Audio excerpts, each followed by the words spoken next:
अब त्यो बङ्गलादेशको इतिहास त दोहोरियो।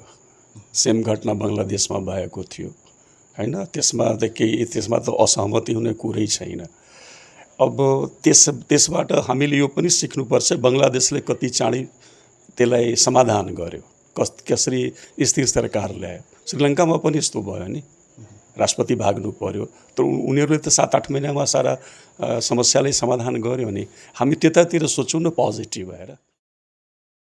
नमस्कार दर्शक बिंदु, देख रहे हो घंटा का टीवी। हम बानी राधे श्याम पटेल। अभी देश के नया परिवर्तन के दिशा में आगाड़ी बढ़े के संभावना बा, लेकिन परिस्थिति जौन बा विषम परिस्थिति बा। एकरे विषय में आज के हमनी के बहस कार्यक्रम लेके आयल बानी सन। आज के हमनी के अतिथि बानी, गेस्ट बानी ठाकुराम बहुमुखी कैंपस वीरगंज के पूर्व सह प्राध्यापक, एक अर्थविद बानी इंदु शेखर मिश्र। नमस्ते, रुआ का स्वागत बा। नमस्कार। अभी के नेपाल के हालात बा, एकरा कौना हिसाब से विश्लेषण कर रहा बानी, कौना हिसाब से ले रहा बानी? अब विभिन्न प्रकार के असंतोष रहे और वैज्ञानिक तरीका से जो सरकार बंद करे के प्रयास कैलक, वो आग में घी को काम कैलक। ओकरा विरोध में युवा वर्ग सब जुलूस निकालक। ओकरे परिणाम स्वरूप 2 दिन के आंदोलन में सारा प्रणाली समाप्त हो गई बा। हमने के 2036 साल के आंदोलन से नेपाल के देखा था नहीं, और वीरगंज तो बहुत कुछ देख ले बा। 4-4 महीना तक रुआ बॉर्डर बंद रहे, कर्फ्यू रहे, तो हमने के तो बहुत भोगले बानी। लेकिन ऐसन शून्यता कभी भी ना भइल रहे। काहे तो इससे पहले जे भी आंदोलन भइल, मुख्य केंद्र रहे कार्यपालिका बदल गई, समाप्त हो गई। एमके बेर से नहीं खे। एमके बेर हुआ कार्यपालिका, विधायिका और न्यायपालिका, जे प्रशासन के और शासन के 3 अंग होले, वो तीनों ध्वस्त हो गई बा। स्वाभाविक रूप से अभिभावकत्व विहीन समाज भेला के चलते एकरा रुआ शून्य समाज कह सकेले।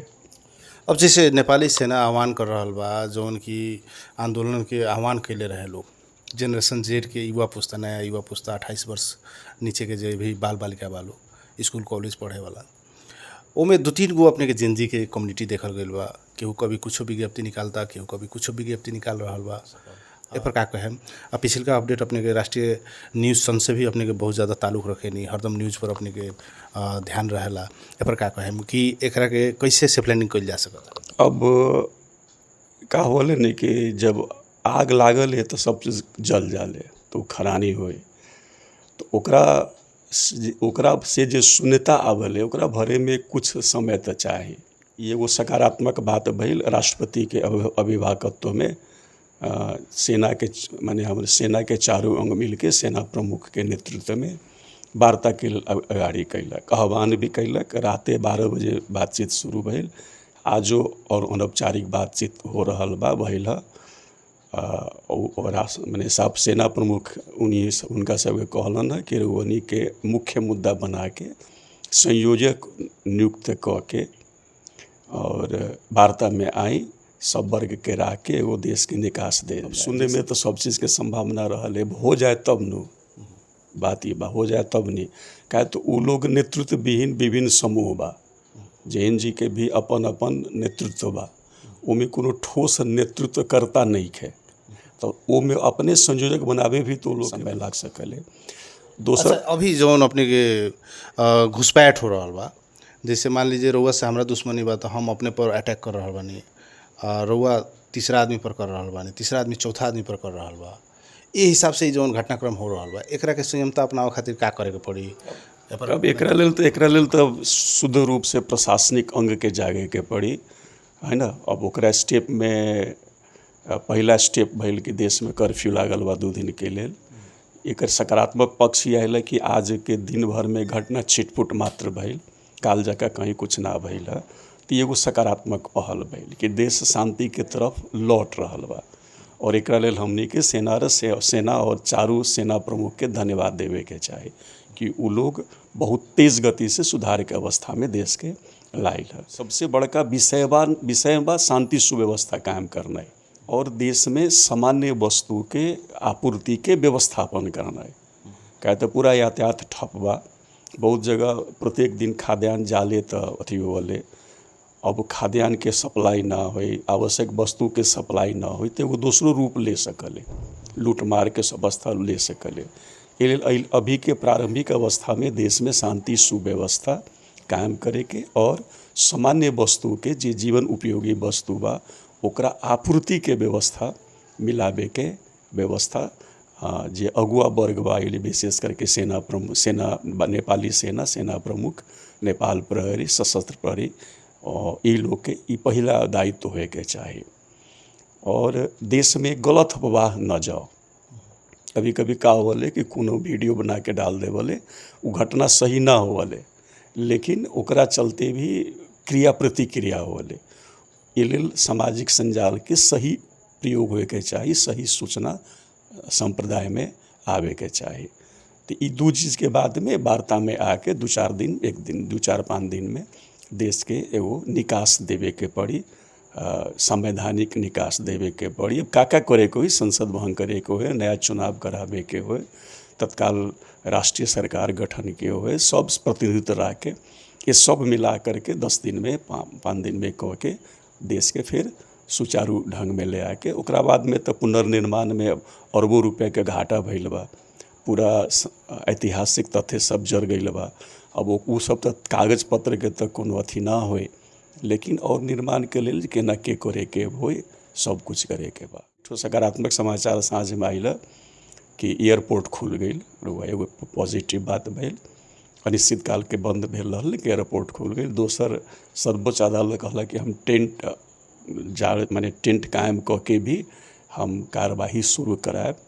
तो एगो प्रकार से न्यायपालिका अपना प्रक्रिया में आ गेला के बाद भी बहुत कुछ धीरे धीरे स्थिर होई। सरकारी संपत्ति पर जौन क्षति भइल ई का अपने के जायज रहे? ई ना होए के चाहिए रहे, ई कोनो भी वर्ग के लिए उचित बात नहीं है। और जहाँ तक हमरा लागत एमे जे JNG नाम के विद्यार्थी संगठन सब रहे ओकर निश्चित रूप से भूमिका ना हुए, चूँकि विद्यार्थी वर्ग रहे। अब वो विद्यार्थी वर्ग के भीड़ में काल कौन वर्ग प्रवेश कैलक, ये भी एगो जाँच के विषय बा। कौन वर्ग प्रवेश कैलक होले, कभी कभी नेता के घर पर अटैक होले, हमने के पंचायती व्यवस्था अंत भेला के बादो भी देखने रही कि कुछ नेता सब घर पर अटैक भेल रहे, राजशाही अंत भेला के बादो देखले रही। लेकिन ए प्रकार से संपूर्ण अंग समाप्त कर देना है, जला देना है, एकरा पीछे कोनो भारी षड्यंत्र बा जेकरा कि भविष्य में संबंधित वर्ग उचित जांच करा के सही तथ्य जनता में लावे के, संबंधित पक्ष के कानून अनुसार दंड देवे के व्यवस्था मिलावे के पड़ी। कुछ भारतीय मीडिया में आ रहा बा कि नेपाल में तख्ता पलट के काम करावे में चीन आ अमेरिका के षड्यंत्र बा, हाथ बा कह के कुछ मीडिया संचार माध्यम में ये सब बात आ रहा बा। ए पर अपने के टिप्पणी का? एगो सत्य संदेश न्यूज चैनल बा इंडिया के, ओमे SD मुनि के स्टेटमेंट आयल रहे। वो हुनकर स्टेटमेंट रुआ मिली तो रुआ खूब नीमन से पढ़ब। कुछ समाचार मीडिया तो भारत के कुछ वर्ग के दोष दे रहा बा, है ना, भारत के कुछ वर्ग के दोष दे रहा बा। तो अब ई तो दोषारोपण भइल, माने भारत चीन के दोष देवे, चीन भारत के दोष देवे, दोनों मिलकर अमेरिका के दोष देवे। लेकिन भोगे के तो हमनी के पड़ल नु, बच्चा हमनी के मरल, घर हमनी के नष्ट भेल, सार्वजनिक संपत्ति हमनी के नष्ट भेल। और नष्टो करे वाला चेहरा में तो कोनो अमेरिकन तो ना रहे, कोनो भारतीय तो ना रहे, कोनो चाइनीज तो ना रहे। तो हमनी के ई सोचे के होई कि हमनी के कैसे दूसरा देश के हाथ बन जाइले, खिलौना बन जाइले और काहे बन जाइले। ये भी एगो शिक्षा लेवे के विषय बा।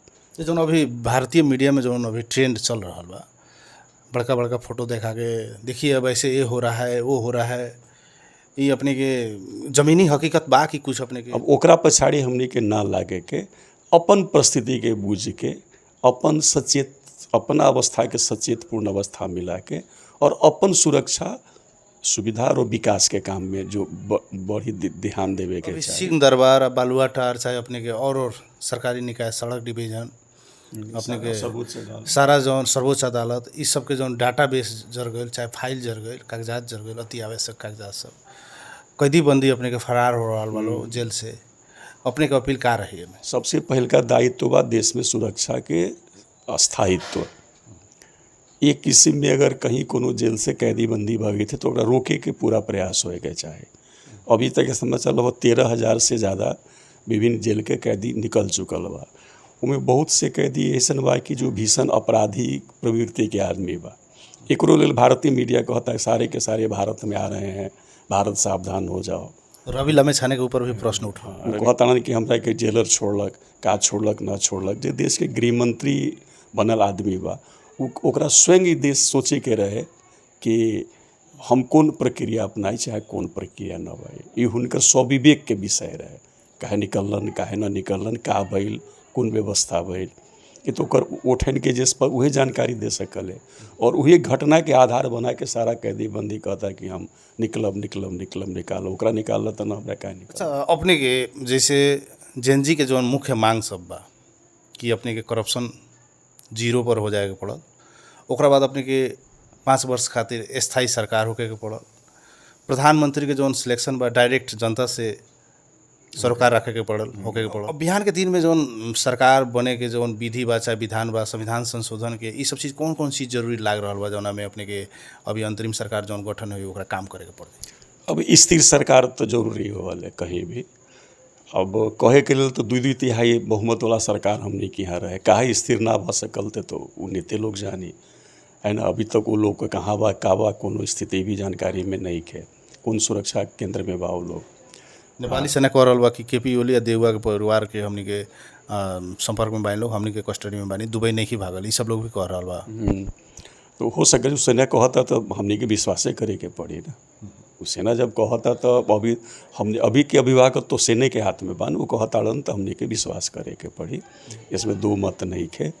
आज साँझ में एगो स्टेटमेंट आयल है नेपाली कांग्रेस के प्रवक्ता के और महामंत्री के, वो लोग भी करीब करीब उहे बात कहतारन। तो स्थिर सरकार होए के चाहिए में तो कोनो दू मत नहीं खे। अब सरकार के स्वरूप कैसन होए वो संविधान निर्धारण करल है। अब चूँकि वर्तमान संविधान के निष्क्रिय कह के अब राष्ट्रपति ला के इम्पावर्ड करे के पड़ी है ना। वो इम्पावर्ड भेला के बाद में नया मंत्रिमंडल गठी, सर्वसम्मति राष्ट्रीय सरकार बनी। अब राष्ट्रीय सरकार फिर कौन विचारधारा से कौन दृष्टिकोण से नया संविधान देश में बनाए, ओकरा ले फिर से संविधान समिति बनावे के पड़ी और वो समग्र विचार विमर्श करके कौन तरीका से मैंने प्रधानमंत्री के चुनाव हो है ना, कौन तरीका से संसद के चुनाव हो या संघीय संघवाद के चुनाव हो, यहाँ तो बहुत जटिलता सब है में। स्थानीय सरकार प्रदेश सरकार के का होई अभी का? हाँ इहो बात बना। अभी रहुआ फेडरल स्टेट गवर्नमेंट माने कॉन्स्टिट्यूशन बा, हम संघवाद के सिद्धांत अपनाइले। अब नया संविधान में का अपनाए तो वो तो एक दिन के डिसीजन के बात ना हो, ओकरा लेल तो फिर संविधान समिति बैठी, कानूनविद लोग बैठी, सारा अध्ययन करी, सारा मांग के अध्ययन करी और ओकरा आधार पर फिर एगो नया संविधान बनावे के पड़ी। तत्काल के लिए जरूर इतने बा कि वर्तमान संविधान में राष्ट्रपति के कोनो अधिकार नहीं है ना। अभी राष्ट्रपति के इहो अधिकार नहीं है कि देश में संकट लागू करत, ओकरो उनका कैबिनेट डिसीजन चाहिए। सैनिक शासन लागू होके के अवस्था बाकी ना, संभावना बाकी ना? संभावना तो कुछ के भाई है ना, संभावना तो कुछ का। जब सेना प्रमुख अपना अथी में ले बाड़न तो प्राइमरी स्वरूप तो ओकरे देखल जा रहा है। अच्छा, अब अपने के चर्चा आ रहा बा कि अंतरिम सरकार गठन हुई तब प्रधानमंत्री केकरा के बनावे, केहू चर्चा कर रहा बा बालेन के, केहू कह रहा बा रवि लामेछाने के, केहू कह रहा बा सुशीला कार्की के, केहू कह रहा बा कुलमान घिसिंग के, केहू कह रहा बा महावीर अपन काम के चलते प्रसिद्ध भइल बा है ना शुरू से, और काम के और ईमानदारिता के चिन्ह के रूप में भी आयल रही। सुशीला कार्की न्यायाधीश बालेन के अपन बा कि काठमांडू के विकास में बहुत योगदान दिलन और इहो में अपन सक्रिय अपन उठो क्या हो ना सहभागिता के रूप में सबके सब बच्चा सबके मिलावे के रूप में महानगर पालिका के प्रयोग कैलन। तो स्वाभाविक रूप ले ई सब के नाम चर्चा में आए। अब के बनी कैसे बनी है ना, एकरा लेल तो फिर देश चलावे के प्रशासनिक अनुभव, ज्ञान और सबके मिला जुला के चले वाला व्यक्तित्व चाहिए। और वह सबसे बड़ा का बात कि देश में विभिन्न शक्ति भैला और वह कोनो शक्ति के कम के आँख ना चल सकिले भविष्य में। नेपाल सरकार से चाहे नेपाल के अपने के राजनीतिज्ञ लोग से कि यहाँ अपने के घुसखोरी व्यापक बा, भ्रष्टाचारी व्यापक बा, सेवा के नाम पर अपने के जनता से कर वसूलल जाता, लेकिन सेवा प्रभावकारी ना देहल जाला। अंत में जाते जाते का कहे के चाहेम कि अब के सरकार के नीति का होके पड़ल आ नेता लोग के नियत का होके पड़ल? नेता के सही और स्पष्ट नियत के विरोध में ई क्रांति भइल, एकरा क्रांति कहल जाले, जो काल 2 दिन में भइल। 2 दिन में ई क्रांति भइल। तो जे भी नया सरकार आवे, जनहित से संबंधित सारा विषय के न्यायपूर्ण तरीका से संपादन करे, समाज में समानता पर ध्यान देवे और सही और ईमानदार और गतिशील नेतृत्व देवे के प्रयास करे, तब जाके हमनी के ई सब कठिन समस्या से उबार हो सकले।